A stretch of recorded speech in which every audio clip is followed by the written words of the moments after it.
Hello नमस्कार, कसे आहात सगळे. इथे माझं मॉर्निंग रुटीन दाखवणार आहे. माझा टिफिन बनवून झालेला आहे. ही क्लिप जेव्हा मी शूट करते त्यावेळेस मस्त छान थंडगार हवा पण येते. आणि हे माझे जे फ्लावर्स आहेत आज याला नवीन आज आलेलं होतं. कळ्या भरपूर आल्या आहेत पण फ्लावर एक उमललेलं होतं. इथे मी सोयाबीन पुलाव जो म्हणतो आपण साध्या पद्धतीने बनवणार आहे. सोयाबीनसाठी मी आधी ते भाजून घेते आणि मग भिजवत टाकते. भिजवल्यानंतर ते छान टेस्टही लागते. थोडंसं तेलात परतवल्यानंतर जिरं मोहरीची साधी फोडणी घालायची आहे. लसूण कांदा टोमॅटो मी सगळं कापून घेतलं होतं. मी ते डिटेल रेसिपी नाही दाखवते, फक्त माझं जे मी बनवते सकाळी तेच तेवढं मी शूट करते.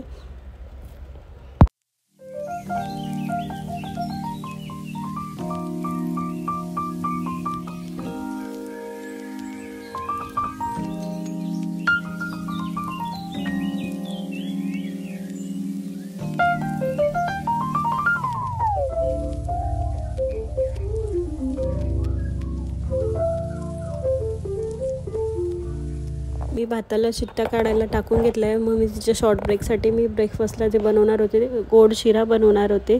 मी आधी तिला विचारून घेते, ती जर बोलली हो तर मग मी तरच बनवते. तिलाही आवडतो म्हणून मी इथे गोड शिरा बनवायला घेतला आहे. एका पॅनमध्ये मी तूप टाकून रवा भाजून घेते. छान व्यवस्थित असं लाल होईपर्यंत आपल्याला भाजून घ्यायचं. तांबडा रंग येईपर्यंत मस्त वास येतो रव्याचा भाजल्यावर, लगेच आपल्याला कळतं. इथे ड्रायफ्रूट्स पण मी टाकून घेतले थोडेसे कांडून.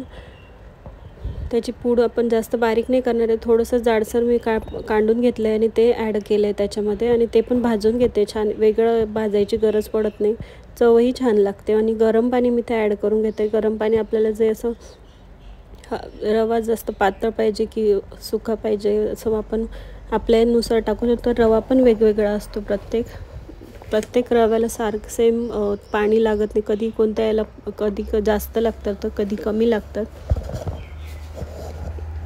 मग नंतर मी जेवढा रवा होता त्याच्यात थोडंसं कमी मी साखर घेतली आहे. साखर टाकून घेते आणि छान इथे माझं ब्रेकफास्टसाठी तिला देण्यासाठी तो जो मेनू आहे तो पण तयार झाला आहे.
ते माझं शेजवान फ्राईड राईस तयार झालेला आहे. सिंपल पद्धतीने बनवला आहे.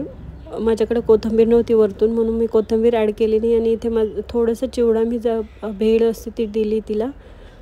आणि भिजवले माझं पाणी गरम केलेलं मी ते पिते आणि थोड्या वेळात चहाही घेते. भिजवलेले बदाम पण मी खाल्ले होते.